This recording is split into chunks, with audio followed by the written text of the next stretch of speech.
Salam sejahtera pemirsa, berjumpa lagi dalam pembahasan buku Jangan Kita Melupakan Sejarah. Buku ini mengatakan kepada kita bahwa kita tidak perlu takut akan masa depan kecuali kita melupakan jalan yang Tuhan telah tuntun dan ajarnya dalam sejarah masa lalu kita, ditulis oleh Nyonya Ellen G. White. Dan juga saat kita melihat ke belakang dan merenung setiap pagi, semoga kita terinspirasi untuk mengingat dari mana kita berasal dan menegakkan obor yang dipercayakan kepada kita untuk menerangi jalan bagi orang lain juga.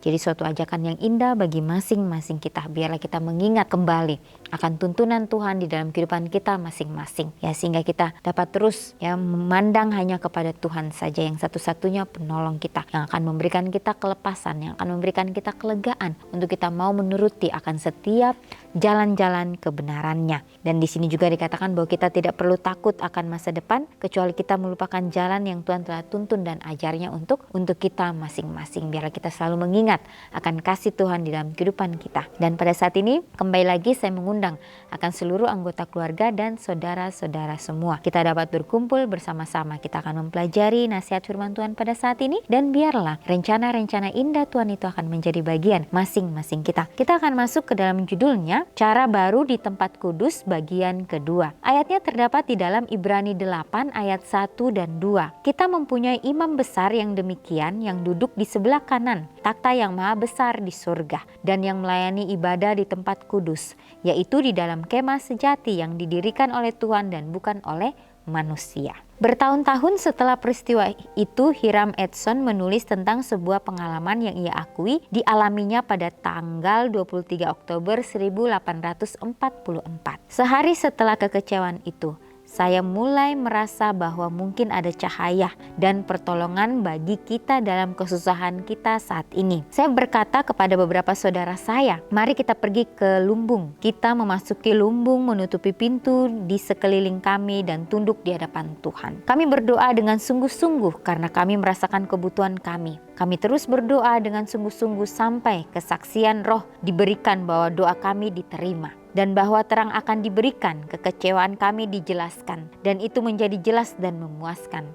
Setelah sarapan, saya berkata kepada salah seorang saudara saya, ya mari kita pergi dan melihat dan memberi semangat kepada beberapa saudara kita. Kami berangkat dan ketika melewati sebuah padang yang luas, saya terhenti di tengah-tengah padang. Surga tampak terbuka di hadapan saya, dan saya melihat dengan jelas dan terang bahwa imam besar kita bukan keluar dari bilik yang maha kudus di bait suci surgawi untuk datang ke bumi pada hari ke-10 bulan ke-7 di akhir 2300 hari. Tetapi pada hari itu untuk pertama kalinya ia memasuki bilik kedua dari bait suci itu, dan bahwa ia memiliki pekerjaan yang harus dilakukan di bilik yang maha kudus sebelum datang ke bumi ini. Kenangan Edson secara umum dikenal baik di kalangan umat gereja Masih Advent hari ke-7, dan beberapa orang tampaknya berpikir bahwa melalui penglihatannya gereja memperoleh doktrinnya mengenai tempat kudus. Namun kita perlu bertanya, apakah penglihatan atau wawasannya atau penglihatan orang lain merupakan dasar yang tepat untuk sebuah doktrin? Sekali lagi, bagaimana jika Adventisme tidak perlu memiliki laporan tentang pengalaman Edson? Apakah itu akan membuat perbedaan? Sama sekali tidak. Hiram melanjutkan dengan menyatakan bahwa Crusher yang tinggal bersamanya selama sebagian waktu itu mempelajari Alkitab bersamanya mengenai topik tempat kudus. Crusher melakukan studi mendalam dan biaya penerbitannya ditanggung oleh Edson dan Hahn. Inilah poin pentingnya. Paling tidak, pengalaman Edson menunjukkan satu kemungkinan penafsiran tentang makna tempat kudus. Namun hanya mempelajari Alkitab dan mempelajari Alkitab sajalah yang dapat memberikan dasar yang kuat. Jadi suatu nasihat firman Tuhan yang luar biasa saat ini. Judulnya Cahaya Baru di Tempat Kudus. Ya, kita mengingat kembali tokoh-tokoh ini di sini, salah satunya peristiwa yang mengenai Hiram Edson menulis ya tentang sebuah pengalamannya yang diakui dialaminya pada tanggal 23 Oktober 1844. Jadi sehari setelah kekecewaan itu. Ya, jadi Edson ini mulai merasa bahwa mungkin ada cahaya dan pertolongan baginya dalam kesusahan kita saat ini. Kemudian Hiram Edson ini berkata kepada beberapa saudaranya, ya marilah kita pergi ke lumbung. Ya, pada saat mereka memasuki lumbung, mereka menutup pintu. Kemudian mereka tunduk di hadapan Tuhan. Mereka berdoa ya dengan sungguh-sungguh karena mereka merasakan kebutuhan. Ya, kami terus berdoa dengan sungguh-sungguh sampai kesaksian roh diberikan bahwa doa kami diterima. Jadi mereka berdoa kepada Tuhan. Ya, mereka tidak melakukan segala satunya tapi mereka hanya berdoa. Karena mereka tahu inilah jawaban satu-satu yang bisa memberikan mereka kelepasan, yang bisa memberikan mereka kelegaan. Ya, jadi pada saat itu Hiram Eson ini berangkat dan ketika mereka melewati sebuah padang yang luas, Hiram Eson ini terhenti di tengah-tengah padang. Di situ surga tampak terbuka di hadapannya dan dia melihat dengan jelas dan terang bahwa imam besar kita bukan keluar dari bilik yang Maha Kudus di bait suci surgawi untuk datang ke bumi pada hari ke-10 bulan ke-7. Ya, jadi di akhir 2300 hari. Tetapi pada hari itu untuk pertama kalinya ia memasuki bilik kedua dari bait suci itu. Dan bahwa ia memiliki pekerjaan yang harus dilakukan di bilik yang Maha Kudus sebelum datang ke bumi ini. Ya, jadi kenangan Edson secara umum dikenal baik di kalangan umat gereja Masehi Advent hari ke-7. Ya, dan beberapa orang tampaknya berpikir bahwa melalui penglihatannya gereja memperoleh doktrinnya mengenai tempat kudus. Jadi pada tanggal 23 Oktober ya 1844 ya bagaimana Hiram Eson ini melihat ya bahwa Tuhan ini pindah dari bilik yang suci ke bilik yang maha suci ya untuk menyelesaikan pekerjaannya. Ya, jadi bukan dia turun ke dunia ini tapi bagaimana dia ingin menyelesaikan segala sesuatunya. Untuk itu kita sebagai umat-umat Tuhan, kekecewaan yang pada zaman dulu ini dihadapi oleh tokoh-tokoh pada saat ini, ya biarlah itu menjadi suatu pelajaran untuk kita. Ya, kita fokus saja dengan apa yang Tuhan sudah berikan kepada kita. Kita lakukan itu dengan sepenuh hati kita.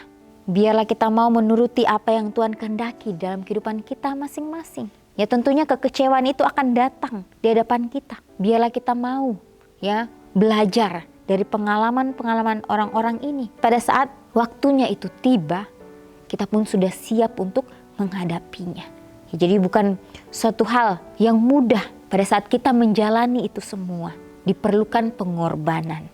Ya, diperlukan waktu supaya kita mau terus melakukan apa yang Tuhan kehendaki di dalam kehidupan kita. Saya pun secara pribadi mungkin saya tidak sanggup untuk menghadapi itu semua. Ya, tapi bagaimana Tuhan masih memberikan kesempatan hingga detik ini, biarlah saya mau dilatih. Biarlah saya mau terus melakukan apa yang Tuhan inginkan di dalam kehidupan saya. Ya, dan juga di sini dikatakan bagaimana Hiram Eson ini mengajak beberapa orang untuk dapat dikuatkan supaya mereka benar-benar mengerti maksud Tuhan di dalam kehidupan mereka. Ya, jadi kita sudah tahu ya mengenai penglihatan yang Hiram Eson ini sudah alami di dalam kehidupannya. Itulah yang kita pegang ya. Namun kita perlu bertanya, apakah penglihatan atau wawasannya atau penglihatan orang lain merupakan dasar yang tepat untuk sebuah doktrin? Sekali lagi, bagaimana jika Adventisme tidak pernah memiliki laporan tentang pengalaman Edson? Apakah itu akan membuat perbedaan? Sama sekali tidak. Ya, jadi Hiram melanjutkan dengan menyatakan bahwa Crusher yang tinggal bersamanya selama sebagian waktu itu mempelajari Alkitab bersamanya mengenai topik tempat kudus. Ya, jadi Crusher ini melakukan studi mendalam yang biaya penerbitannya ditanggung oleh Edson ini. Ya, jadi inilah poin yang penting. Paling tidak pengalaman Edson menunjukkan satu kemungkinan penafsiran tentang makna tempat kudus. Ya, namun hanya mempelajari Alkitab dan mempelajari Alkitab sajalah yang dapat memberikan dasar yang kuat. Jadi betapa pentingnya firman Tuhan itu di dalam kehidupan kita.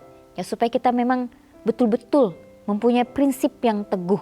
Prinsip kebenaran itu sehingga kita tidak dapat diombang-ambingkan oleh berbagai ajaran-ajaran yang menyesatkan itu. Kita harus membangun semua ajaran kita di atas dasar pendalaman Alkitab yang kokoh selalu. Jadi inilah satu-satunya yang memberikan kita kekuatan, yang memberikan kita kesanggupan untuk kita terus berjalan bersama-sama dengan Tuhan. Ya, kita hidup di akhir dunia, kita sudah melihat begitu banyak tanda-tanda. Mungkin kita sudah mengalaminya itu.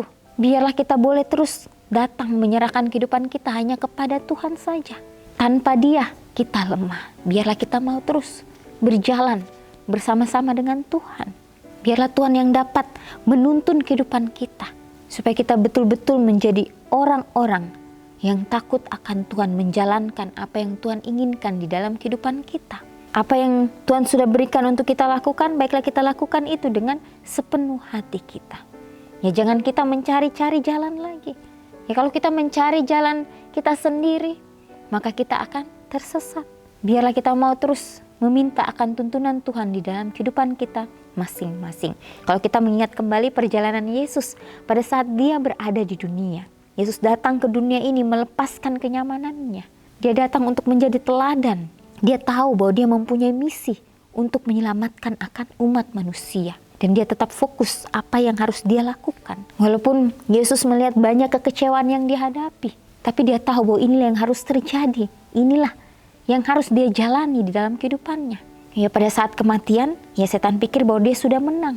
Oh tidak sampai situ. Akhirnya Yesus bangkit. Disitulah bagaimana ya setan melihat kebangkitan Yesus itu.